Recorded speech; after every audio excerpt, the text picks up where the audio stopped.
வணக்கம் நண்பர்களே. சிவா அயலி சீரியல் சும்மா பரபரப்பாக போயிட்டு இருக்குன்னே சொல்லலாங்க. பரபரப்பான கட்டத்தில் கல்யாண வீட்டுக்கு கவர்னர் வருகை தராங்க. அந்த கவர்னரை போட்டுத்தள்ள நம்ம வர்மாவும் வராங்க. ஒரு கட்டத்தில் விஜயகுமார் அதிகாரி கால் பண்ணி நம்ம அயலிக்கு வர்மா வர தகவலை கொடுக்குறாங்க. வயசான தோற்றத்தில் கவர்னருக்கு பக்கத்து சீட்டை பிடிச்சி ஆட்டம் காட்டுறாங்க நம்ம வர்மா. ஒரு கட்டத்தில் புத்தகம் மாதிரி வச்சிருக்க அதை நோண்டி அதுல இருந்து கண்ணை எடுத்து நெத்தி பொட்டுல நம்ம கவர்னருக்கு வைக்கிறாங்க. ஒரு கட்டத்தில் பார்த்தோன்னா நம்ம அயலி கொந்தளிக்கிறாங்க. அடி தடின்னு அடாவடியில் இறங்கி வர்மா கையங்களவுமா பிடிக்கிறாங்க.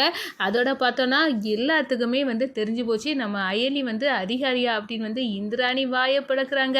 அதை பற்றி தாங்க இந்த வீடியோக்குள்ளே பார்க்க போகிறோம். அதுக்கு முன்னாடி சேனலுக்கு லைக் அண்ட் சப்ஸ்கிரைப் பண்ணுங்க ஃப்ரெண்ட்ஸ். பக்கத்தில் இருக்க பெல்லைக்கானையும் கிளிக் பண்ணுங்க. அப்போ தான் நான் போடுற ஒவ்வொரு வீடியோவை நோட்டிஃபிகேஷனாக உங்களுக்கு கிடைக்கும். வாங்க ஃப்ரெண்ட்ஸ் வீடியோக்குள்ளே போகலாம். ஃபஸ்ட்டு எடுத்த உடனே பார்த்தோன்னா ஒரு சும்மா அதிரடியான பரபரப்பு கட்டம்னு சொல்லலாங்க. பரபரப்பான கட்டத்தில் தான் நம்ம பொண்ணு விரும்பக்கூடிய அந்த மாப்பிள்ளை அசோக்கை வர வைக்கிறாங்க. அதோட அயலி ஒன்று போட்டுறாங்க. என்னடா நினச்சிங்க, இந்த ஒன்றை நினச்சி இவ தூக்கில் தொங்க போயிட்டா அப்படின்னு சொல்லுறாங்க. என்ன நீ இப்படி தூக்கில் தொங்குவியான்னே நினச்சிட்டு உங்கள் அப்பா சொல்ல உங்களை கல்யாணம் பண்ணிக்க, உங்கள் வசதிக்கு நான் கட்டாதுமா அப்படின்னு சொல்லினாரா. ஒன்றை தான் அவள் விரும்புகிறா, அப்படி இருந்தோம் நீ இப்படி பேசலை, உனக்கு எவ்வளோ தைரியம் இருக்கண்டா அப்படின்னு அயலி கண்ணத்தை பிளக்குறாங்க. என்னங்க நீங்கள் இப்படி அடிக்கிறீங்க? ஆமாடா, அப்போ லவ் பண்ண நேரம் இந்த தைரியம் உனக்கு இருந்த தைரியம் இப்போ இல்லாமல் போச்சுல. அதுக்காக தான் இவங்க அப்பாவும் அம்மாவோ என்னை கல்யாணம் பண்ணி வைக்க மாட்டாங்க, நாங்கள் ஏழ்மை அப்படின்னு சொல்ல நேரம் என்னடா ஏழ்மை வேண்டியது இருக்குது, உனக்கு தேவையான அவ்வளோ செலவையும் நான் தாரேன், என் மாப்பிள்ளை வீட்டு சீதனமாக நான் கொடுக்குறேன் அப்படின்னு இந்திராணி சொல்கிறாங்க. ஒரு கட்டத்தில் பார்க்குறேன்னா அதே மாதிரி நம்ம சுபத்ரா சொல்கிறாங்க, உனக்கு நல்ல வேலை, ஒரு 70,000 சம்பளத்தில் ஒரு நல்ல வேலையை ரெடி பண்ணி கொடுக்குறது எனக்கு பொறுப்பு, என் கம்பெனிலே நீ வேலையை செய்துக்கோ அப்படின்னு அந்த இடத்துல சொல்ல நேரம் என்னங்க போட்டி போட்டு உதவ தயாராக இருக்காங்க. ஆனால் எனக்கு தான் இந்த கல்யாணத்தில் விருப்பம் இல்லை அப்படின்னு பொண்ணோட அப்பா சொல்ல நேரம் உங்கள் பொண்ணு உயிரோடையே இருக்க மாட்டா, உங்கள் பொண்ணு உயிரோடு இல்லாமல் இருக்கட்டுமா அப்படின்னு அந்த இடத்துல கேட்ட நேரம் ஐயையோ என் பொண்ணு மேலே உயிரே வச்சுருக்கேன், அப்போ எதுக்கு உங்கள் பொண்ணு லவ் பண்ண ஒருத்தரை கல்யாணம் பண்ணி கொடுக்க முடியாதுன்னு பிடிவாதம் பிடிக்கிறீங்க? வாழ்க்கை அப்படி தான் இருக்கும், நீங்கள் புரிஞ்சுக்கிடுங்க, எப்படியாவது உங்கள் பொண்ணை லவ் பண்ண அந்த நபர் கூட சேர்த்து வைங்க அப்படின்னு அந்த இடத்துல புத்திமதி சொல்லி நம்ம பொண்ணோட அப்பா அம்மையே சம்மதிக்க வச்சுறாங்க நம்ம அயலி. அதே கட்டத்தில் நம்ம இந்த சைடு பார்த்தோன்னா ஒரு சும்மா பரபரப்பு தான்.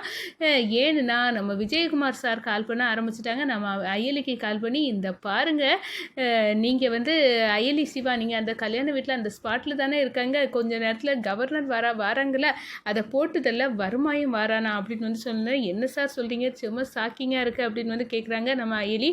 ஆமாங்க, நீங்கள் ரெடியாக இருந்துக்கிடுங்க, எந்த விஷயத்துலேயும் வர்மா உள்ளுக நுழையலாம் அப்படின்னு சொல்ல நேரம் எந்த கெட்டப்பில் வந்தாலும் இந்த வர்மாவை ஒன்றும் பண்ண முடியாமல் ஆக்கணும், எப்படியும் கவர்னரை காப்பாற்ற வேண்டியது எங்கள் பொறுப்பு அப்படின்னு அயலி சொல்லிடுறாங்க. ஒரு கட்டத்தில் சிவாயை கூட்டு இந்த பாரு நம்ம கேர்ஃபுல்லாக இருக்கணும், ஒவ்வொரு மூமெண்ட்லேயும் கவனமாக இருக்கணும். ஏன்னா அயலி சொல்லுறாங்க அந்த வர்மா இந்த கல்யாணத்தில் கவர்னரை போட்டதெல்லாம் வாரானா, நம்ம எந்த கெட்டப்பில் வந்தாலும் அவனை மடக்கி பிடிக்கணும் அப்படின்னு அந்த இடத்துல கங்கரம் கட்டுறாங்கன்னு சொல்லலாம். ஒரு கட்டத்தில் பார்த்தோன்னா கொஞ்ச நேரத்தில் கவர்னர் வராங்க, கல்யாண வீடு களை கட்டுறது.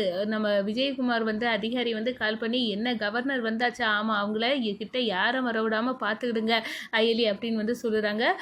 உடனே சரி நாங்கள் கவனிச்சுக்கிட்டோம் கவர்னரை அப்படின்னு, நீங்கள் கவலைப்படாண்டா சார், நாங்கள் அந்த ஸ்பாட்டில் தான் இருக்கோம், எப்படியும் வர்மா எங்களை கண்டுபிடிக்க முடியும் அவங்கள அப்படின்னு அந்த இடத்துல நம்ம அயலி சொல்கிறாங்க. ஆனால் நம்ம வர்மா ஒரு வயசான கெட்டப்பில் களை இறங்குறாரு. அதோட பார்த்தோன்னா அவர் நடக்க முடியாமல் நடந்து தள்ளாடி வர்றது மாதிரி கிரியேட் பண்ணுறாரு. நேரடியாக அந்த கவர்னருக்கு பக்கத்து சீட்லேயே இருக்காங்க. என்ன இங்கே இருக்கிறீங்க, இது கவர்னர் எலும்புங்க அப்படின்னு சொல்லுறேன். பரவாயில்லை வயசானவர் தானே, இருந்துட்டு போட்டோம் அப்படின்னு நம்ம கவர்னரும் சொல்லிடுறாங்க. ஒரு கட்டத்தில் பார்த்தோன்னா எப்படியாவது சூட் பண்ணி தள்ளிட வேண்டியதான், இதுக்கு மேலே இங்கே தாமதிக்கக்கூடாது அப்படின்னு அது இப்போ நம்ம மேலே யாருக்கும் சந்தேகம் இல்லை, நம்மளுக்கு கலியாத்த ஒரு வயசான கெட்டப்பில் வந்திருக்கோம் அப்படின்னு வர்மா உள்ளுக்குள்ளே சந்தோஷப்பட்டு அவர் மறைச்சி வச்சுருந்த கன்னை அந்த புத்தகம் மாதிரி இருக்கிறதுக்குள்ளே நோண்டி நொங்க எடுத்து அந்த கன் எடுத்து நேராக கவர்னருக்கு நெத்தி போட்டுலேயே வச்சு விளாசுறாங்க. ஒரு கட்டத்தில் இதை பார்த்து அதிர்ச்சியில் அயலி நோ, இந்த வர்மா இங்கே வந்துட்டானா, இந்த கெட்டப்லேயே வந்திருக்கான் அப்படின்னு அந்த இடத்துல ஷாக்கிங்காக கன்னை பிடுங்கி எடுக்கிறாங்க. என்னடா இது நம்ம டீச்சர்ஸ் அந்த அயலி தானே, இவங்க எப்படி இப்படி இங்கே வந்திருக்காங்க அப்படின்னு வந்து அந்த இடத்துல வந்து பயங்கர ஆளாக இருப்பா. ஒருவேளை இவ வந்து அந்த கபிலன் சொன்ன மாதிரி போலீஸ் தானா அப்படின்னு வந்து வர்மாவுக்கு வந்து சந்தேகம் வருது.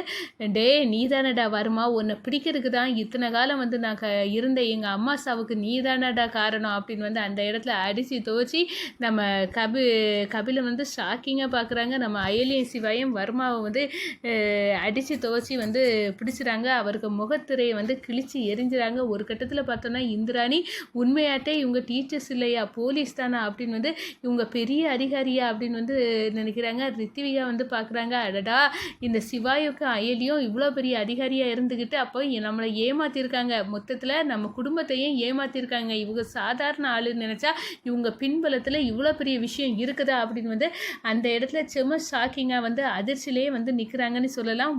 கபிலன் வந்து ஷாக்கிங்காக நிற்கிறாங்கன்னே சொல்லலாம். என்னடா இந்த சிவாய்க்கு அயலிக்கும் உண்மையான முகத்திரை வந்து கிழிஞ்சிட்டு, ஆனால் நான் இந்த விஷயத்த வர்மா கிட்ட எத்தனையோ வாட்டி அவங்க டீச்சர்ஸ் இல்லை, அவங்க போலீஸ் தான், எனக்கு டவுட்டாக இருக்குன்னு சொன்னப்போ கேட்கல. இப்போ வசமாக வர்மாவை கைது பண்ணிட்டாங்க, இப்போ என்ன பண்ண அப்படின்னு வந்து அந்த இடத்துல வந்து நிற்கிறாங்க. நம்மளை வந்து வர்மா கையை கட்டாமல் விட்டா அதுவே சரிதான், இல்லைனா நம்ம முகத்திரை எல்லார் முன்னாடியும் கிழிஞ்சிரும், அக்கா நம்மளை வச்சு என்ன நினைப்பா அப்படின்னு வந்து மிரண்டு போய் நிற்கிறாங்க. ஆனால் ஒரு கட்டத்தில் பார்த்தோன்னா நம்ம இந்திராணி வந்து என்ன அயலி நீ போலீஸா அப்படின்னு வந்து அந்த இடத்துல கேட்குற நேரம், எதுக்காக இந்த மறைச்ச, நாங்கள் வந்து போட்ட ஸ்கெட்சே இந்த வர்மாவை தூக்கிறதுக்கு தான், அதுக்காக தான் உங்கள் வீட்டுக்கு போலீஸாக வந்து வந்தோம், ஏன்னா கபிலனுக்கும் இந்த கும்பலுக்கும் சம்மந்தம் இருக்குது அப்படின்னு வந்து சொல்ல நேரம். அப்போ போலீஸார் என்கிட்ட ஏடியா நீ கால் பண்ணது நீ தானா அப்படின்னு வந்து சொல்ல நேரம். ஆமாம் நீ என்ன மன்னிச்சிடுங்க, ஆனால் இந்த உங்கள் சித்தப்பாவோட பையன் தான் வந்து சிவா, அதை வந்து உறுதியாக சொல்லலாம், ஆனால் வந்து நாங்கள் 2 பேரும் மேரேஜ் பண்ண மாதிரி நடித்து தான் நாங்கள் உங்கள் வீட்டில் இருந்தது இந்த கும்பலை பிடிக்கிறதுக்கு தான்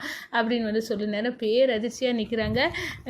அப்போ எல்லா விஷயத்துலேயும் இருந்து என்னை நீங்கள் காப்பாற்றி விட்டது நீங்கள் வந்து அதிகாரியாக இவ்வளோ பெரிய ப்ரொட்டெக்ஷனில் தான் நான் இருந்தேனா அப்படின்னு வந்து அந்த இடத்துல மிரண்டு போய் நிற்கிறாங்க.